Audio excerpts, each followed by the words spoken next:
We rely on critical information from the government during hurricanes and afterward for help with impacts like flooding.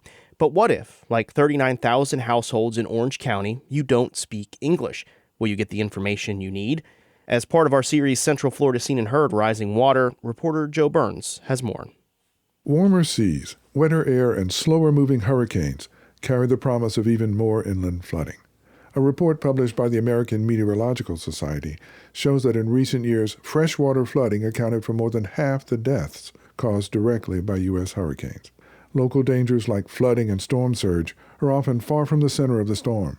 For Floridians, warnings about those dangers can be a matter of life or death. The Census Bureau estimates 570,000 Florida households don't speak English. Most of those speak Spanish. Teresa Chacon is one of those Floridians.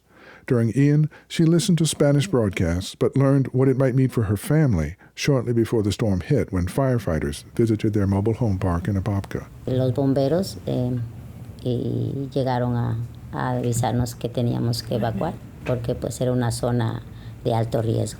They brought flyers urging evacuation from a high-risk zone. En inglés, por supuesto.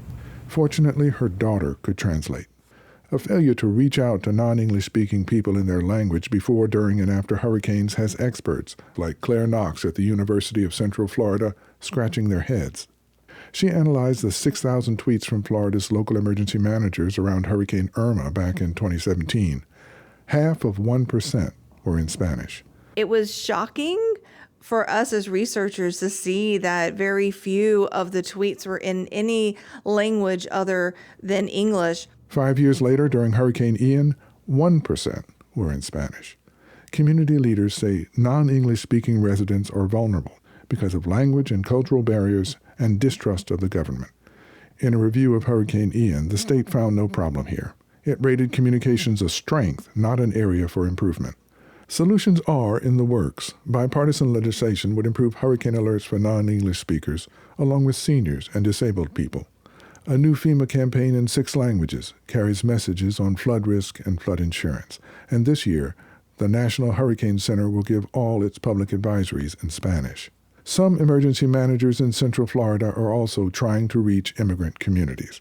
Stephen Lerner in Seminole County says they use contractors to translate local alerts. Obviously, getting the message into another language doesn't happen as quick as it does in English, but it happens very soon after. They work with trusted community agents, including local grocery stores, to help Spanish-speaking residents prepare and get help. At Hope Community Center in Apopka, Felipe Sosa Lazaballet says staff and volunteers tried to bridge the communication gap during Ian with calls, texts, flyers, and phone lines. Our community, mostly immigrants, did not know the information. Perhaps even didn't know that there was a hurricane coming. He says the center works closely with the city of Apopka and Orange County. In Orlo Vista, near Orlando, 81-year-old Gladys Forbe sat in her flood-damaged home and spoke in Creole, with the help of an interpreter, about her experiences during Ian. She had no idea what was coming. Eh bien, just mal couché, et puis... She went to sleep, went to bed. It was raining, and then all of a sudden, water is in the bed. She was rescued through a window and taken away in a boat. Since then, Forbes says she's had no communication from the government, except to cancel her food stamps and Medicaid after her insurance paid out. Joe Byrnes, Central Florida Public Media.